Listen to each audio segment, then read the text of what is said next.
Well, hello everyone.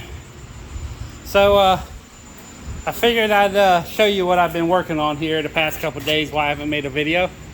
But bam! I have a door shop again. So let me give you a little tour and kind of, I'm not 100% done, but I'm about as close as I'm gonna get.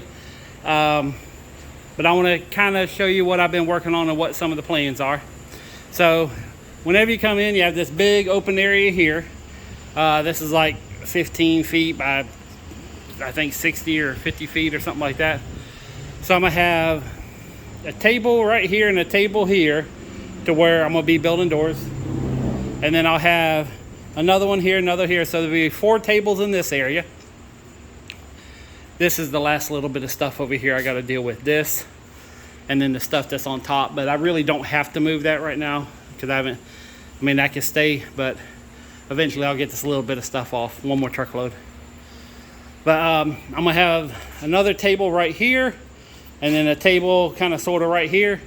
And so basically, like on this door here that I'm building for a customer, I got this one back there, there's one behind right there, that one. This is one has a little glass on the top. And thank you for being patient if you're watching. And then all these doors here are for customers that I'm building. So what I'm gonna do is all the doors over here, I'm gonna pull them out, and then all my glass is right here, which I've consolidated this and it looks a lot better than it did before. But I can take a piece of glass, put it right in the door, and then I move it over here and I start building the frames. So the only thing that's in here that really shouldn't be is the washers and dryers, which I'm gonna use the one dryer right there, but these here, I'm gonna put them up for sale. And then it's just a little, nitpick stuff here and there, just fine tuning, getting a couple things. And as I sell doors, it's going to make more room too. But these are all my 32s here. These are 30s, 28s, and then 24s. I'm sitting there looking in real life. Okay, 24, 28, 30s, 32s. This will all be cleared out later on tonight. These are all the pre-hungs or ones that I either need to clean up or, before I put them online.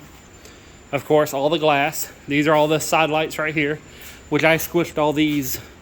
I kind of doubled them up and put them with where the glass goes.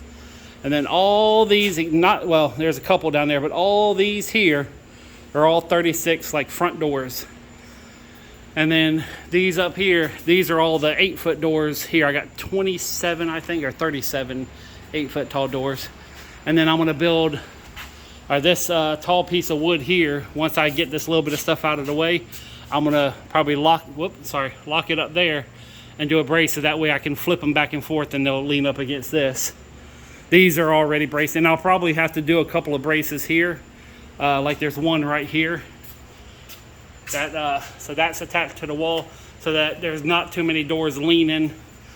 But as I'm pulling out the smaller doors, like for instance, over here, there's another piece of glass, there's some side lights, and there's some 32s and 30s here.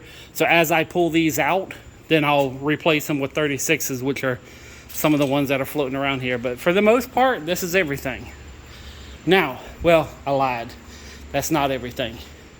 So we're gonna go out back and I'm gonna show y'all a little secret. One, I haven't cut the grass first and foremost. But, that truck right there is full of door jambs. And this truck right here is full of doors. And then that's all the trim for here. But this whole truck right here is full of doors, which I eventually need to get in and start building them too. So, God, it never stops. I'm gonna call some customers on Monday. I got a doctor's appointment Monday about my knee. Check this out, guys. So I got that knot right there. It don't hurt, but like I push it here and it comes out like down there, but it's like 2 little knots. But yeah, I had an x-ray a while back. I finally get to find out what the results are and what they're gonna do about it. And I can tell you one thing, it ain't gonna be drugs. It's either leave that shit alone or cut it out and I'll be on my way. But yeah, all this stuff here, like I said, you guys seen it before. This is a hot mess. So, and I still got this table here And this table here, which this one I'm gonna pull the sides off of. These little sides here, I'm gonna yank them off and just have it as a flat table. I might put a piece of plywood on top or something like that. And same thing with this one, just to make it bigger. But I don't know, they're all gonna be build tables, and you know, it's a process. Oh, and I have I don't know if I showed you guys the back, but I cleaned up a lot back here. I mean, it's still messy, and I know it looks like a big collage, but this is actually cleaned up. So, but I'm gonna get all, in fact, that's one door there for a customer as well that I couldn't even get to, so. But anyways, I'm about to start grabbing all these doors, getting them on tables, taking all the door jambs, all the hinges, and just kind of making piles so I have at least all the stuff. And then tomorrow morning, I gotta come here and just start building. I should be able to knock out 3 or 4 in a day, no problem. So, and then some other news. This morning, my mom was out garage selling. Check engine light came on, and so she has a bad transmission. We had it checked out, so she's going to be.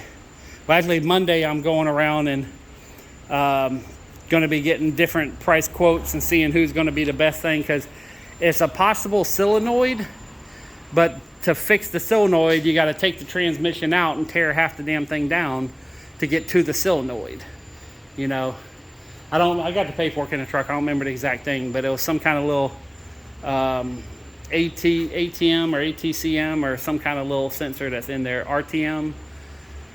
But anyways, it's so I got 2 guys that one guy I've done work for. I called the dealership.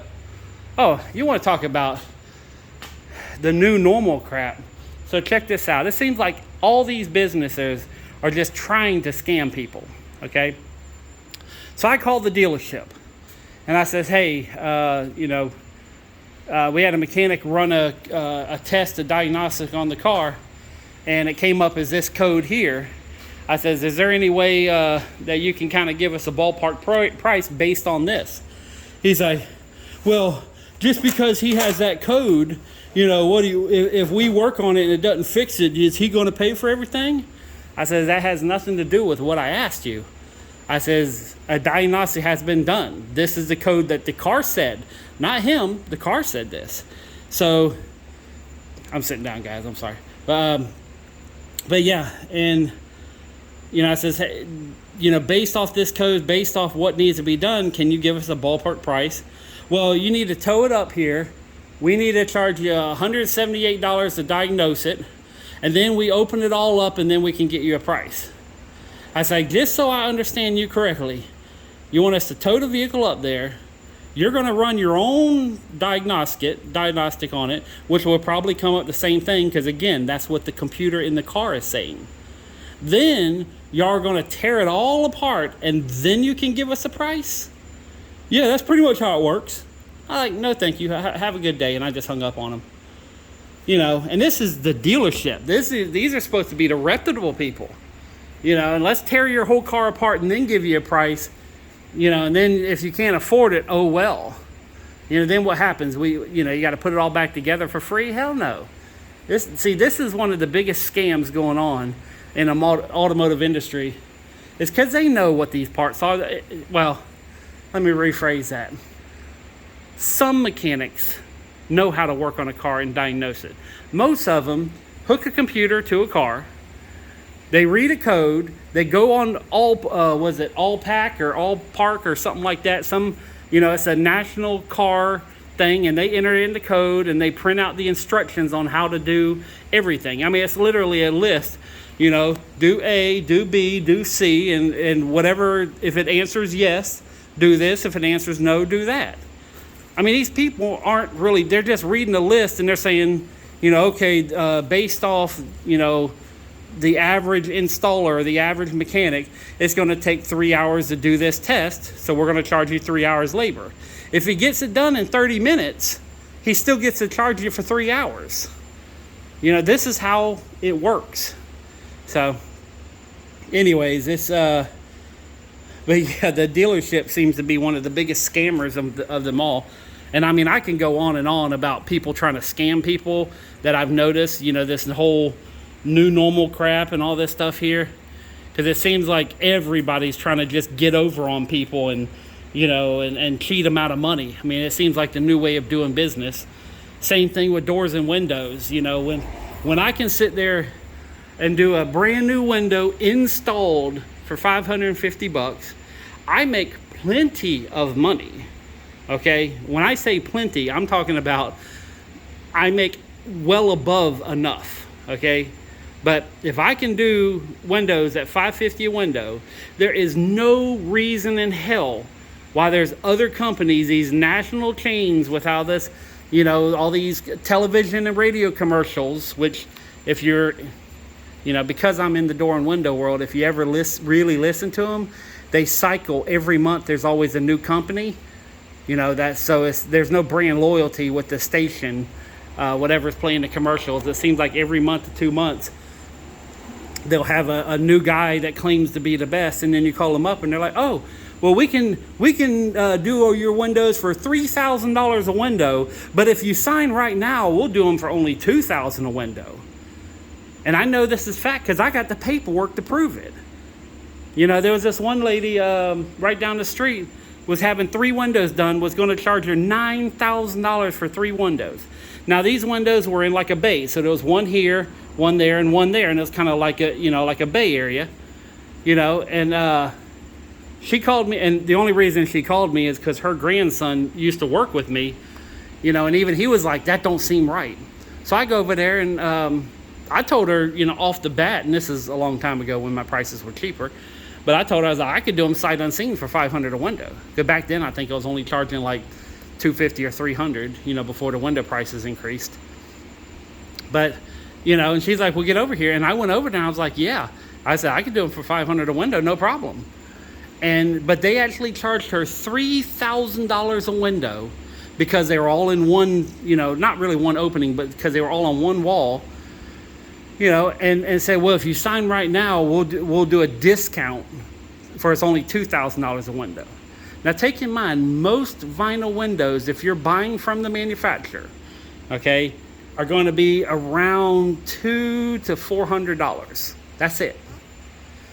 So why in the hell would someone charge $2,000 to install at most? I mean, and just so you know, the windows cost me, on her windows, they cost me, I think, around $275 a piece.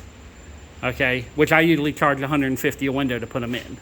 So, but it's you know, and then she had a dog that chewed up the windowsill, so I went and trimmed out and fixed all the drywall and did this real nice wood where I made it look like one giant window on the inside. I mean, she literally broke down and cried, and that's something I did for free, you know, because at $500 a window, I was actually overcharging her, but she did, you know, she was ecstatic about it, and I went ahead and did some woodworking and cleaned up where the dog was chewing on the windowsills and all the drywall and fixed it all up for her. But it seems like the new normal is to scam people.